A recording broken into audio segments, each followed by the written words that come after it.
The other day I had to run an errand and I thought, I'll just run into the grocery store while I'm there because there's one in the plaza. I'll just get a couple things that we need. Well, a few minutes later, I was at the cash register and it came to over $200 for just 2 bags of groceries. Has this ever happened to you? Well, this is what happens when you shop without a grocery list. And we can learn something from that about our time. When our kids were young and money was really tight, I had to be really careful to prepare an itemized grocery list because there was no extra money, and if I spent too much, we would go into debt. And the same thing happens with our time. We go into time debt when we don't properly budget our time. And what happens with time debt is other parts of our life get robbed. Things like sleep and time with people and relaxation, those things get stolen when we go into time debt because of our work. So let's look at 4 reasons why we can go into time debt if we don't have a time budget. The first is living without a time budget is just not realistic. So when I was at the grocery store, in the back of my mind, I knew I was being too optimistic. I knew I couldn't just run in and get a couple things. Now, I don't want to be a pessimist, but being too optimistic can really lead to problems. We do this with our time. We think, oh, I can get all that accomplished tomorrow, or I can get all these projects done this week. I can do it. I have time. We're being too optimistic. And what happens is we quickly get overwhelmed. We either give up or we end up working too long, too many hours in a day or too many hours in the week. And this steals time from other very important parts of our life. And so the reason we need a time budget is because it's the only way we can be realistic about how much we can actually get accomplished in a given day or in a given week. Without that time budget, without actually writing down, this is what I plan to do, this is how long I think it's going to take, and adding it up and seeing how many hours are involved, we end up going into debt if we don't do that. We end up in time deficit or time debt. And the other parts of our life are going to suffer. And so it's about saying goodbye to optimism, not because we're not positive people, and definitely we don't want to err on the side of pessimism, but we want to be in the middle. We want to be realistic, not optimistic, not pessimistic, but realistic. And this leads us to our second point. We need to be realistic about how easily we can get distracted, that things often take longer than we expect. And that's because we sometimes get distracted. We're not really focusing. We're sort of half concentrating. And also, if we have not been keeping track of our time in the past, we may not have enough data to know how long this task is actually going to take. And so we realize it's more involved than we expected, and then we get distracted and think, well, do I even have the time to do it right now? Here's an important point. When you have a very busy season of your life, and it happens, sometimes there are a lot of demands on our times, but those are the times when it's even more important to budget your time and to focus so that you're not distracted. And the time you set aside to do that is going to save you a lot of time.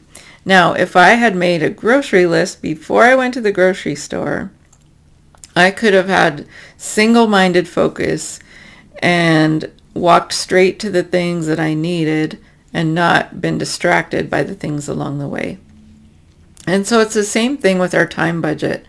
When we set out a time budget, we say, these are the things I need to do. This is how long I think each is going to take, and this is when I'm going to do it. So, for example, I have a 4-hour project that's due on Wednesday. I'm going to do it Monday, just to leave myself some margin so that I'm not doing it at the last minute. and I have this other project that I'm going to do Thursday afternoon.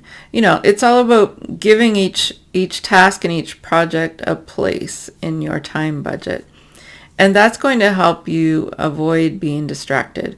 Because instead of looking at all the things you have to do, you're going to just look at the thing that's on your schedule for a certain time, and that's the thing you're going to focus on. It's going to help you avoid distractions, and that will keep you from going into time debt.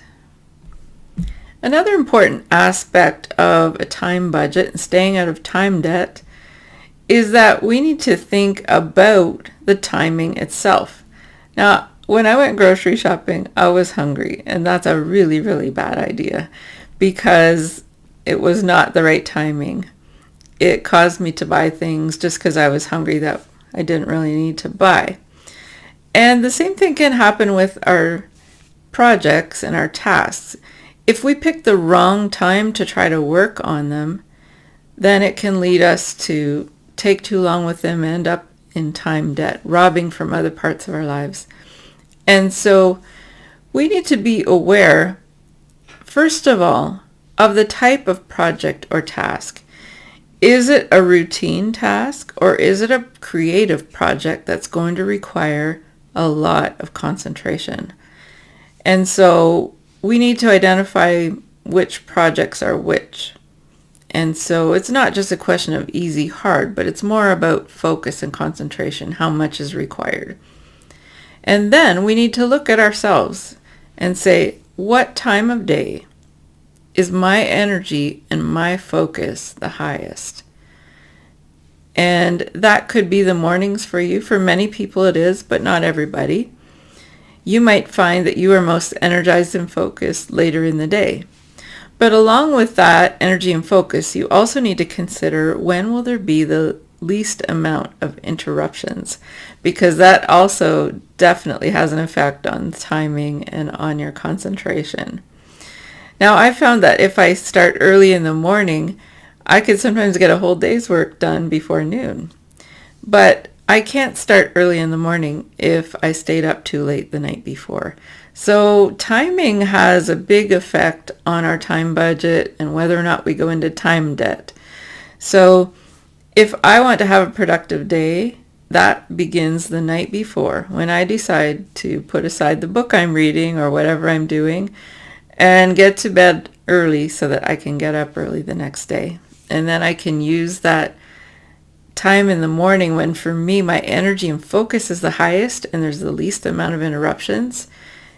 And I can take advantage of timing to be the most productive and to keep from going into time debt.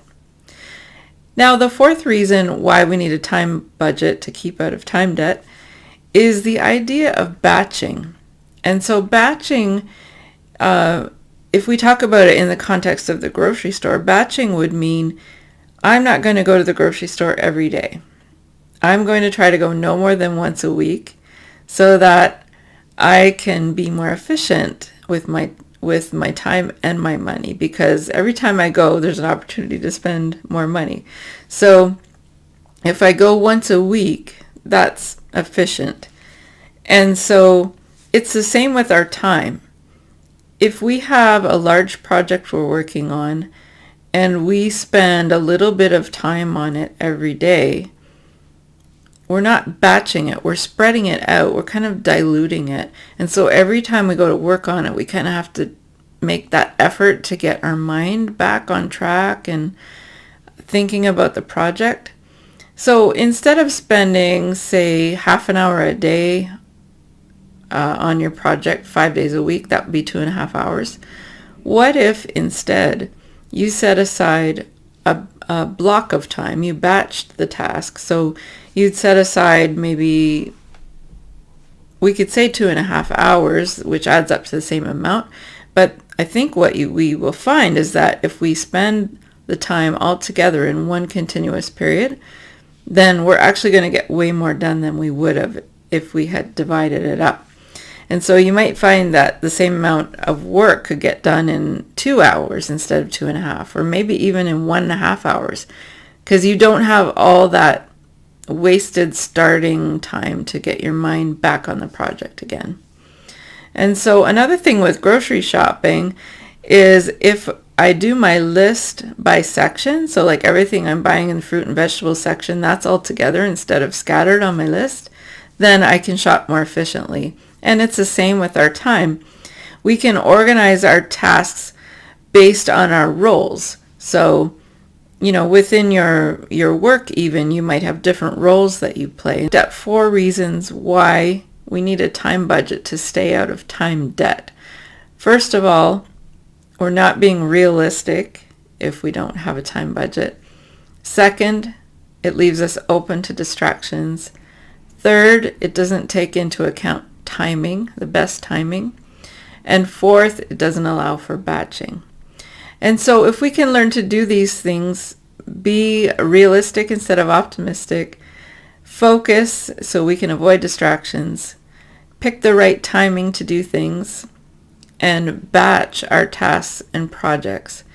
This can keep us from going into time debt, because time debt means that other important parts of our life are going to get robbed if we spend too much time on our work. So here's a question for you. Have you ever felt like you were in time deficit or time debt? Feel free to comment below. Have you ever felt like you were in time deficit or time debt? Be sure to click the subscribe button so you can find out about more videos on this topic.